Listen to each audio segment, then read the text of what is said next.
Welcome to Po Knows Horror.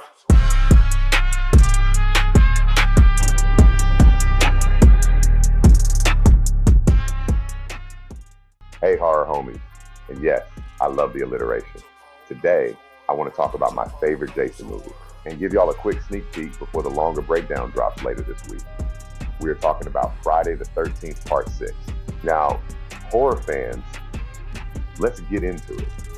I remember the first time I saw this movie, and I had one thought that probably says more about me than it does about the movie.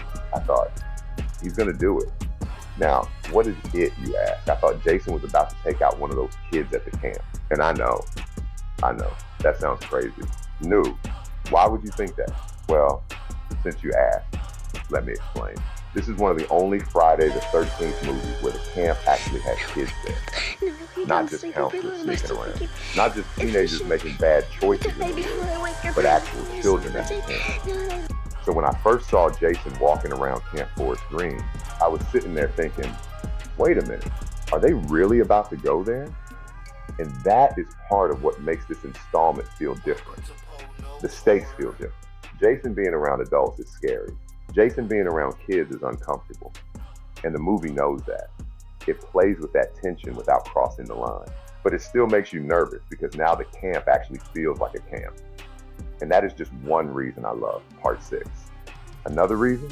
This is the movie where Jason officially becomes zombie Jason. Before this, Jason was already tough.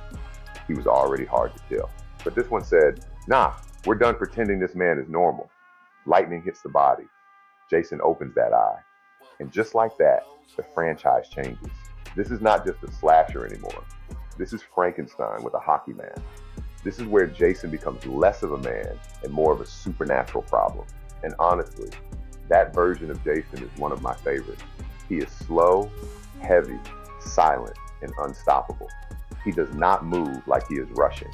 He moves like he already knows he is going to catch you. That is terrifying. Now let's talk about Tommy Jarvis. Because Tommy was tweaking, and I mean that respectfully. But come on, Tommy. Why did you go dig Jason up in the first place? Why? Tommy really said, you know what will help me heal from my trauma? Let me go to the cemetery in the middle of a storm, dig up the dead serial killer who ruined my life, and make sure he is really gone. But that is also why Tommy works in this movie. He is not acting from a calm place. He is acting from fear, trauma, guilt, and obsession. He thinks if he destroys Jason's body, he can destroy the nightmare. But horror has a way of teaching you a lesson. Sometimes when you go digging up old trauma, you bring it back stronger. And Tommy brought it back way stronger. Now, another thing I love about Jason Lives is the meta humor. This movie knows exactly what franchise it is in. It knows the audience, knows the formula. We have seen the woods, the camp, the counselors. But instead of being embarrassed by that, it has fun with it. The movie has jokes. It has energy. It has personality. But Jason is never the joke. The people around Jason can be funny. The situation can be ridiculous. Tommy can be dramatic. The cops can be wrong. The town can be in denial. But Jason stays dangerous. That is the balance that makes the movie work. And then we get to my favorite part, the RV scene. That whole sequence is chef's kiss. First, the face in the mirror. That is perfect horror timing. You think the scene is going one way, and then Jason's face just appears like the worst reflection. It is simple, but it works because everybody understands that fear. Something is behind you, and you only find out when it is too late. Then we get the kill itself, and for me, that is the dopest kill scene in the movie from a creativity standpoint. It is not just about gore. It is the setup, the tight space, the panic, the movement, the fact that Jason turns a regular RV into a rolling death trap. And then, after all that chaos, we get Jason standing on top of the RV while it is on fire. Come on. That shot is ridiculous in the best possible way. That is final boss energy. That is the movie saying, you came here for Jason? Here he is, standing on top of a burning RV like he just clocked out of work. That image alone is why Jason 6 stays in people's top 5 Friday the 13th movies. And that is something I want to know from y'all. Where do you rank Friday the 13th Part 6 in the franchise? Because most people I talk to either have it in their top 5 or they at least respect it. It brought him back. It changed the tone. It added humor. It gave Tommy Jarvis a real purpose.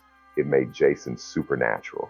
And it gave us one of the most entertaining versions of the character. Is it the scariest? No. Is it the bloodiest? No. But is it one of the most fun? Absolutely. And sometimes horror can be fun as hell. So drop a comment and let me know your thoughts on J6. Do you love it? Do you think it is overrated? Is the RV scene as elite as I think it is? And did anybody else think Jason was about to take out one of those kids? Be honest. I have a full in-depth breakdown coming this week.